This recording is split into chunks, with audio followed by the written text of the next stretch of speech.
आइए बात करते हैं अपने नंबर सिस्टम के तीसरे वीडियो पर। ठीक है, यहां से हम स्टार्ट करते हैं जातीय मान और स्थानीय मान से।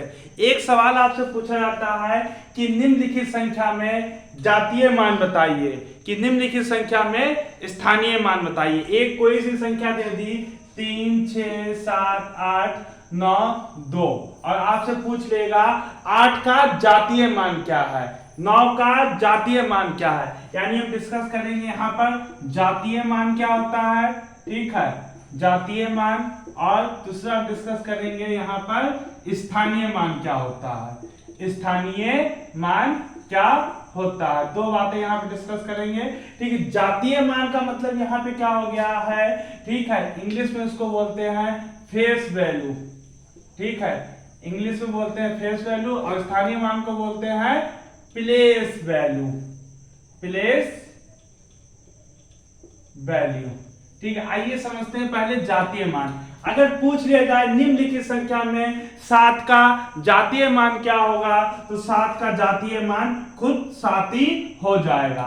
अगर पूछ लिया जाए 8 का जातीय मान क्या होगा, 8 का जातीय मान क्या होगा, तो आप क्या करेंगे, 8 का जातीय मान, ठीक है, वही संख्या हो जाएगी तो जो आपको क्वेश्चन में दे रखी है। अगर जातीय मान की बात करेगा तो वही आंसर हो जाएगा जो आपका क्वेश्चन होगा। जैसे कह दिया जाए 6 का जातीय मान, यानी कि 6 का जातीय मान पूछा है, क्वेश्चन पूछा है, यानी कि वही संख्या हो जाएगी खुद जो क्वेश्चन होगा। अगर आपसे कह दिया जाए कि 3 का जातीय मान क्या होगा, 3 का जातीय मान क्या होगा, तो 3 का जातीय मान आपका क्या हो जाएगा, खुद 3 हो जाएगा। अगर पूछ लिया जाए 9 का जातीय मान क्या होगा, 9 का जातीय मान क्या होगा, तो क्या हो जाएगा, 9 का जातीय मान 9 हो जाएगा। ठीक है, तो बहुत सिंपल था जातीय मान निकालना। ठीक है, स्थानीय मान पूछेगा तब क्या करेंगे। अगर कह दिया जाए 8 का स्थानीय मान क्या होगा, 8 का स्थानीय मान क्या होगा, तो आप क्या करेंगे भाई, 8 को उतारेंगे। ठीक है, 8 को उतारेंगे, इसके पीछे कितनी संख्याएं हैं, 2, या कितने अंक हैं, संख्या ना कह के कितने अंक हैं, 2, 1, 2 अंक और संख्या में डिफरेंस बताया था, 1, 2, यानी कि कितने जीरो लग जाएंगे, 2 जीरो लग जाएंगे। अगर पूछा जाए 7 का स्थानीय मान क्या होगा, 7 का स्थानीय मान क्या होगा, तो आप 7 को लिखोगे और 7 के पीछे कितने अंक हैं, 1, 2, 3, तो कितने अंक लग जाएंगे, 3 अंक लग जाएंगे।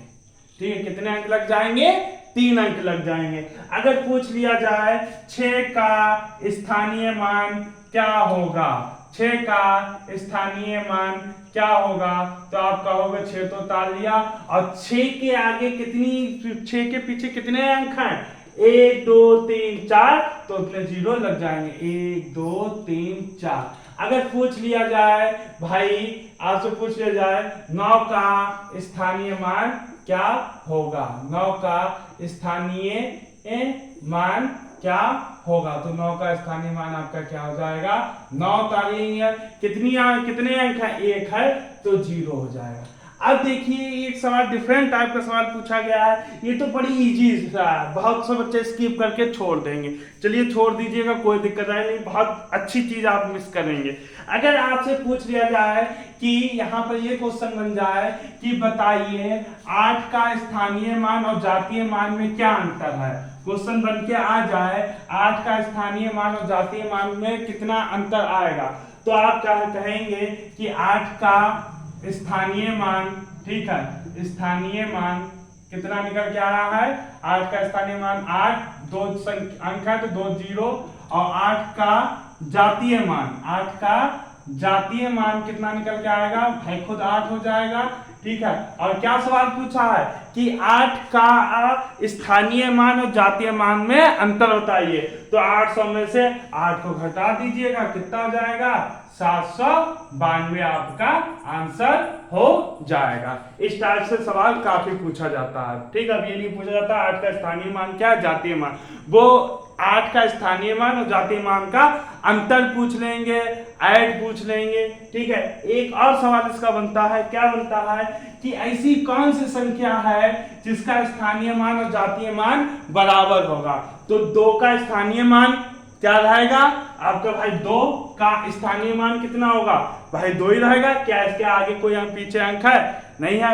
2 का जातीय मान वही 2 ही रहेगा। क्या इसके जातीय मान तो सेम वही संख्या हो जाएगी। तो यहाँ पर एक ऐसी संख्या दिख रही है जिसका स्थानीय मान और जातीय मान सेम है, बराबर। भाई 2 का स्थानीय मान बताइए, 2 ही रहेगा। 2 का जातीय मान बताइए, 2 ही रहेगा। क्लियर। अब हम आपके बढ़ते हैं अपने नेक्स्ट टॉपिक पर। क्या क्या है, ठीक है, गुणनखंड या भाजक ज्ञात करना। ठीक है, गुणनखंड या भाजक ज्ञात करना है। ठीक है, गुणनखंड की बात करते हैं, या कहेगा कि बताइए कि 100 के कितने भाजक हैं। 100 के कितने भाजक हैं, इस टाइप से आपसे सवाल पूछ लिया जाता है, तो समझिएगा। ठीक है, भाजक में आपके 2 प्रकार के क्वेश्चन पूछेगा। पहला प्रकार होगा कुल कितने भाजक हैं, या गुणनखंड भी हो सकते हैं, कुल कितने भाजक हैं। और दूसरा पूछ लेगा कुल अभाज्य भाजक, कुल अभाज्य भाजक, ये पूछ लेगा। ठीक है, अब देखिए सबसे छोटी संख्या से स्टार्ट करते हैं। अगर पूछा जाए 12 के कुल भाजक बताइए। ठीक है, 12 के कुल भाजक बताइए।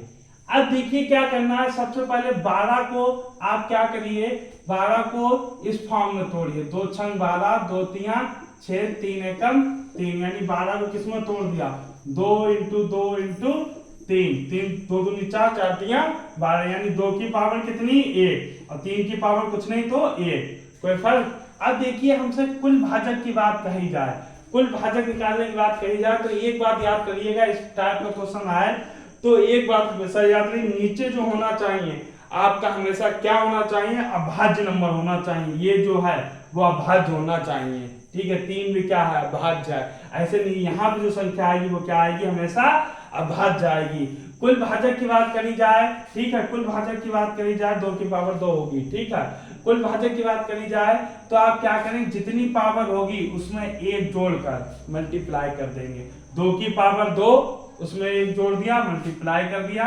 फिर 3 की पावर कितनी है 1, उसमें 1 जोड़ दिया और मल्टीप्लाई कर दिया, यानी कितना आ जाएगा 3, 2 कितना हो जाएगा 6 हो जाएगा।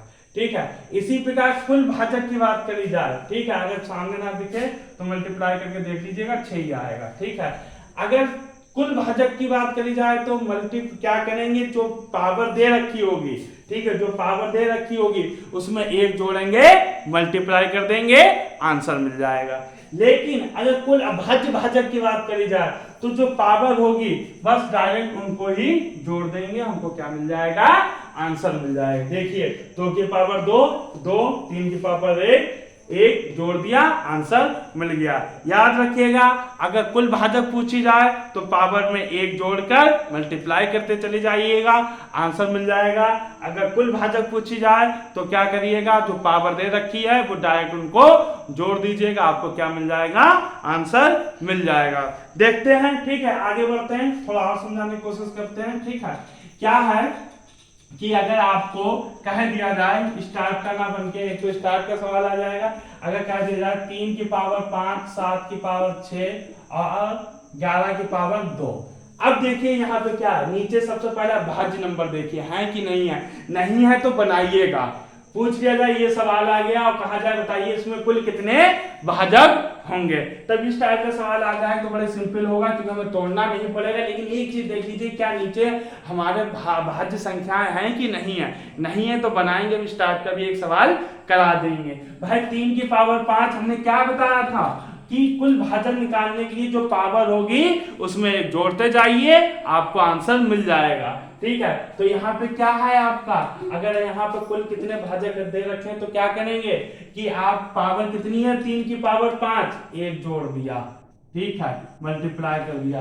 7 की पावर कितनी है 6, 6 में 1 जोड़ दिया, मल्टीप्लाई कर दिया। 11 की पावर कितनी है 2, 2 में 1 जोड़ दिया, मल्टीप्लाई कर दिया, आंसर मिल जाएगा 6 7 3, 6 7 42 और मल्टीप्लाई कर दीजिएगा, 3 दूनी 6, 3 चौको 12, 126। क्लियर। अगर यहीं पे पूछ लिया जाता कि भाई ये दे रखा है 3 की पावर 5, 7 की पावर 6, 11 की पावर 2, तो बताइए इसमें कुल भाजक, कुल अभाज्य भाजक कितने हैं। अभाज्य भाजक याद रखिएगा, भाज्य भाजक में डायरेक्ट पावर को जोड़ दीजिएगा, आंसर आपको मिल जाएगा। यानी क्या है 5 + 6 + 2, 5 6 11, 11 2 13, आपको आंसर मिल जाएगा। आई रिपीटेड, क्या करना है, कुल भाजक का है तो पावर में 1 जोड़कर मल्टीप्लाई करते चले जाइए। कुल अभाज्य भाजक का है तो आपको क्या करना है, डायरेक्ट पावर को ऐड कर लीजिए, आपको आंसर मिल जाएगा। अब देखते हैं, ठीक है, अगर यहाँ पे मान लीजिए अभाज्य नंबर ना दे रखे हैं, देखिए यहाँ पर अगर अभाज्य नंबर ना दे रखे हैं तो हमको क्या करना है, जैसे कि 27 की पावर 3, ठीक है, 5 की पावर 6 और 8 की पावर 3। अब देखिए हमने क्या कहा, यहाँ पे भाज्य होना चाहिए। क्या 27 आपका भाज्य है, नहीं है, तो 27 को क्या करेंगे 3 की पावर 3 ऐसे लिख लेंगे, 3 की पावर 3, ठीक है, इसको मिटा ले जरा, उसका कोई काम नहीं है, समझ में आओगे, ठीक है, 3 की पावर 3, 5 भाई 5 क्या भाज्य है, इसको ऐसे लिखा दीजिए। क्या 8 अभाज्य है, नहीं, तो इसको क्या लिख सकते हैं 2 की पावर 3 इंटू 3। अब देखिए क्या हो जाएगा, यहाँ पर 3 तिया 9, 3 तिया 9, भाई पावर पावर मल्टीप्लाई, यानी 3 की पावर 9, 5 की पावर 6 और 2 की पावर 3 मल्टीप्लाई की पावर की मल्टीप्लाई हो जाएगी, यानी 2 की पावर 9, ठीक है, 3 तिया 9। यानी अब देखिए 3 भी आपका क्या है अभाज्य, 5 भी क्या है अभाज्य, 2 भी क्या है अभाज्य। अगर पूछा जाए यहाँ पर, भाई पूछ लिया जाए यहाँ पर कि आपको तो इसके कुल भाजक बताने हैं, क्या करने हैं, इसके कुल भाजक बताने हैं, कुल भाजक होंगे, ठीक है, तो इस संख्या को कुल भाजक बनाने के लिए हमको क्या करना पड़ेगा, पहले नीचे हमको अभाज्य नंबर लेके आना है। अभाज्य नंबर यानी 27 को हमको अभाज्य में कन्वर्ट करना है, 8 को अभाज्य में कन्वर्ट करना, कन्वर्ट करके आ गया 3 की पावर 9, 5 की पावर 6, 2 की पावर 9। हमने कहा कुल भाजक, कुल भाजक को भाई कैसे निकालते हैं, कुल भाजक को हम कैसे निकालते हैं, जो पावर होती है उसमें 1 जोड़ते जाते हैं और मल्टीप्लाई करते रहते हैं। 9 की पावर 9, भाई 3 की पावर कितनी है, 3 की पावर 9, यानी 9 में 1 जोड़ दिया, ठीक है, 5 की पावर कितनी है 6, मल्टीप्लाई यानी कि 6 में 1 जोड़ दिया, 2 की पावर कितनी है 9, यानी कि 9 में 1 हमने जोड़ दिया, यानी कितना हो जाएगा 10 7 10, और ये कितना हो जाएगा 100, यानी कितना हो जाएगा 700 हो जाएगा। अगर यहीं पर ये कुल भाजक की जगह पे क्या पूछ लेते हैं, कुल अभाज्य भाजक बताइए, ठीक है, क्या पूछ लेते हैं, कुल अभाज्य भाजक बताइए, तो हमको क्या करना पड़ता, कुल अभाज्य भाजक निकालने के लिए, कुल अभाज्य भाजक निकालने के लिए हमको क्या करना पड़ता, सिंपल सी बात है, ठीक है, जो पावर होगी उसको डायरेक्ट जोड़ देंगे, ऐड एक नहीं करना है, याद रखिएगा, ऐड किसमें एक करना है, जिसमें कहा जाए कुल भाजक, और ऐड नहीं करना है एक अभाज्य भाजक में कुछ नहीं, जो पावर है डायरेक्ट जोड़ दीजिए, यानी कितना हो जाएगा 9 + 6 9, यानी कितना हो जाएगा, ठीक है, कितना हो जाएगा 9 9 18, 18 6 24, आपका आंसर हो जाएगा, ठीक है।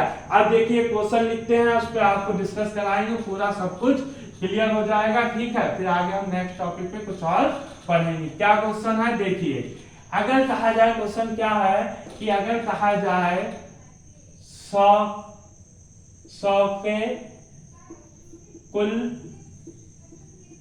कितने भाजक होंगे, ये क्वेश्चन आया आपके, ठीक है, एक ही संख्या से हम कई क्वेश्चन बनाएंगे अभी। 100 के कुल कितने भाजक, यानी 100 को क्या लिखेंगे पहले भाई 50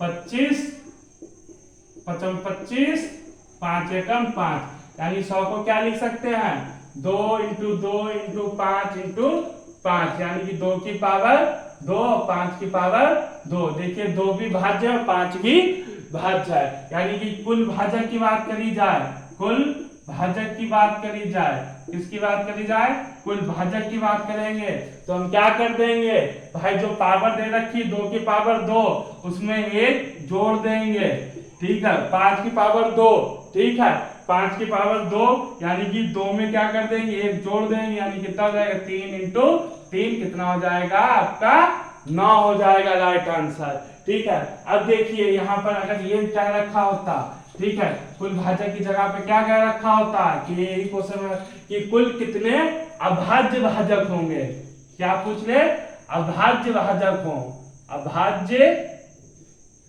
भाजक कितने होंगे, ठीक है, अभाज्य भाजक 100 के कुल कितने अभाज्य भाजक हैं, तो आप क्या करेंगे, ठीक है, सिंपल सा भाई, अभी 100 को हमने कैसे तोड़ लिया था 2 की पावर 2, ठीक है, अब 5 की पावर 2, ठीक है, ये तो तोड़ के आया तो कहीं ये 4 बन जाएगा, 25 25 चक्कू 100 हो जाएगा, यानी कुल कितने अभाज्य भाजक होंगे। अभाज्य भाजक के लिए हमने क्या आपको बताया था कॉन्सेप्ट, जो पावर दे रखी होगी डायरेक्ट जोड़ दीजिए, आंसर आपको मिल जाएगा। तो आपको क्या करना है 2 + 2 कितना हो जाएगा 4, आपका राइट आंसर हो जाएगा, ठीक है। एक तो ये क्वेश्चन बनता है, इसी में एक क्वेश्चन और बन जाता है, ठीक है, क्या बनता है देखिए, इसमें बहुत ही प्यारा क्वेश्चन बनता है आपका, क्या कहा जाएगा 100 के कुल कितने समभाजक होंगे, यानी कि सम विषम भाजक भी पूछ सकता है, ठीक है, सम विषम भाजक भी पूछ सकता है, और ये क्वेश्चन समझ लिया तो आपने पूरा सब कुछ समझ लिया, कुल भाजक भी निकाल सकते हो और भाजक भी निकाल सकते हो। समझते हैं सम भाजक पूछेंगे तो क्या कहा जाएगा, ठीक है, सम भाजक के लिए सबसे पहले आप कुल भाजक निकालिए 100 के, तो आपको याद रखिएगा सम भाजक निकालने के लिए आपको सबसे पहले क्या निकालना पड़ेगा, कुल भाजक निकालना पड़ेगा। तो यहाँ पे कुल भाजक निकालने के लिए कॉन्सेप्ट क्या होता है भाई, 2 की पावर 2 और 5 की पावर 2, कुल भाजक कितने निकल के आएगा, ठीक है, 100 को ऐसे तोड़ेंगे भाई, कैसे 100, ठीक है, 2 50 2 25 और ये 55 25 और ये 5 एकम 5, ठीक है, इसी फॉर्म में आ गया। कुल भाजक हमने क्या कहा है, सम भाजक निकालने के लिए आपको क्या करना पड़ेगा, सबसे पहले कुल भाजक निकालिए। तो कुल भाजक का कॉन्सेप्ट क्या होता है भाई, 2 की पावर में क्या करते जाएंगे, एक जोड़कर मल्टीप्लाई करते जाएंगे, यानी कि 2 की पावर 2 उसमें क्या कर देंगे एक जोड़ देंगे, ठीक है, फिर क्या कर देंगे मल्टीप्लाई 2 की पावर 1, एक जोड़ते चले जाएंगे, आपको क्या मिल जाएगा कुल भाजक मिल जाएंगे, कितना आ जाएगा 3 इंटू 3 कितना आ जाएगा 9 आ जाएगा। हमको निकालना क्या है, सम भाजक निकालने हैं, बहुत इंपॉर्टेंट सवाल है आपके लिए टेट के लिए, सम भाजक निकालने हैं। तो याद रखिएगा सम भाजक निकालने के लिए आपको क्या करना होगा, आपको विषम भाजक निकाल लीजिए, आपको सम भाजक क्या करिएगा, ठीक है, आपने क्या किया, अगर सम भाजक पूछा जाए तो आपको क्या करना है, सबसे पहले आपको करना है कुल भाजक निकालना है, ठीक है, अगर सम भाजक पूछा जाए तो सबसे पहले कुल भाजक निकालना है, भाई निकाल लिया, फिर हमको क्या निकालना है विषम भाजक निकालना है, ठीक है, विषम भाजक निकालना, इस बात को नोट करिएगा नहीं तो आंसर गलत आएगा, ठीक है। अगर सम भाजक पूछा जाए तो क्या निकालेंगे विषम भाजक निकालेंगे। अब विषम भाजक का मतलब इन दोनों संख्याओं में विषम संख्या कौन सी है आपकी 2 है, ठीक है, क्या है 2 है, 2 में क्या कर देंगे हम एक को जोड़ देंगे तो हमको क्या मिल जाएगा विषम भाजक मिल जाएगा, ठीक है, कुल विषम भाजक मिल जाएगा, कितने हो गए 3 हो गए। अब एक बात बताइए, आपके पास कुल भाई एक संख्या दे रखी है, इसमें क्या है सम और विषम ही तो है, ठीक है, क्या क्या हो सकता है टोटल हो सकता है, सम और विषम हो सकते हैं, इसके अलावा तो कुछ नहीं हो सकता है। टोटल कुल भाजक कितने हैं इस संख्या में 100 में 9 है, हमको विषम भाजक पता चल गए कितने हैं 3 निकाल लिए, कितने हैं 3 निकाल लिए, और हमको सम भाजक निकालना है तो हम क्या करेंगे सम भाजक निकालने के लिए भाई क्या करना पड़ेगा, हमको सीधा सा एक काम करना पड़ेगा, कुल भाजक कितने हैं 9 में से 3 घटा दिया कितना आ गया 6। तो आपका राइट आंसर कितना हो जाएगा? 6 हो जाएगा। इस बात को समझिएगा, इंपॉर्टेंट सवाल है। अगर समभाजक निकालने के लिए कहा जाए तो सबसे पहले विषम भाजक निकालेंगे। अगर विषम भाजक निकालने के लिए कहा जाए तो आपको क्या निकालेंगे? समभाजक निकालेंगे, वरना आपको आंसर लाने में दिक्कत होगी बहुत ज्यादा। ठीक है, यही तरीका है सही से, नहीं तो आप वही इसको फैक्टर करिए किस किस से ये कट रहा है, फिर आप काउंट करिए, जरा से गलती हो गई आपका आंसर गया। ये आपकी एक तरीके से ट्रिक्स कह सकते हैं। ठीक है, इसको समझिए हमने ये 9 - 3 कैसे किया। मान लीजिए एक क्लास में कितने स्टूडेंट हैं? 60 स्टूडेंट हैं। 60 स्टूडेंट हैं, आपसे पूछा जाए लड़के कितने हैं, तो आप कहेंगे कि हम बिल्कुल बता दें, पहले हमें लड़कियों की संख्या पता चले। तो आपकी क्लास में 60 स्टूडेंट हैं और लड़कियां आपकी 20 हैं। अगर लड़कियां आपकी 20 हैं तो आप लड़कों की संख्या बता देंगे भाई 60 - 20, यानी लड़कों की संख्या कितनी हो गई?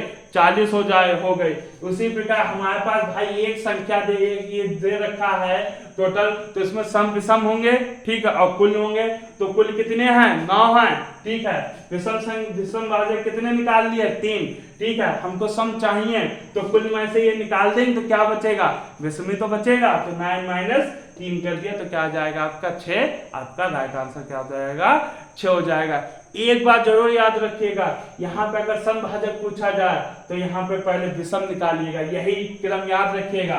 पहले कुल भाजक, अगर सम पूछा जाए तो यहाँ पे विषम, अगर विषम पूछा जाए यहाँ पर सम, फिर क्या करना है? अपना जो बचेगा वो निकाल लीजिएगा। समझ में आया? फिर से समझ लीजिए, अगर कह दिया जाए कि एक घर में, ठीक है, टोटल 10 लोग हैं। ठीक है, 10 लोग हैं। अगर उसमें एक घर में नहीं कहा जाए, एक स्कूल में एक क्लास में 10 लोग हैं और उसमें कह दिया जाए 4 लड़कियां हैं, तो बताइए लड़के कितने होंगे? तो 6 लड़के हो जाएंगे। उसी प्रकार एक संख्या में एक आपको आंकड़ा दे रखा है, तो इसमें आपको मान लीजिए ये कुछ दे रखा है 5 की पावर 3 और 7 की पावर 6 और 2 की पावर 8। तो भाई इसमें सम विषमी तो बना के सम और विषमी तो मिलकर बने हैं ये। ठीक है, तो आपने टोटल निकाल लिए। टोटल में से अगर आपको विषम पता है तो घटा दीजिए तो सम आ जाएगा। ठीक है, अगर आपको सम पता है टोटल में से सम घटा दीजिए, आपको आंसर मिल जाएगा। कल हम सीखेंगे, बहुत ही अच्छा सवाल लगाना सीखेंगे। हो सकता है अभी बता दें कि ये तो हमने आपको बताया कुल भाजक क्या होंगे। ठीक है, अगर आपसे पूछ लिया जाए कि कुल भाजकों का योगफल क्या होगा, फिर क्या करेंगे, तो कल हम सीखेंगे या आज ही हम वीडियो बना देंगे कि कुल भाजक का योगफल कैसे निकालते हैं। आई होप ये वाला सवाल आपको समझ में आया होगा। बहुत बहुत धन्यवाद। अच्छा लगा हो तो लाइक और शेयर बिल्कुल मत करिएगा। ठीक है।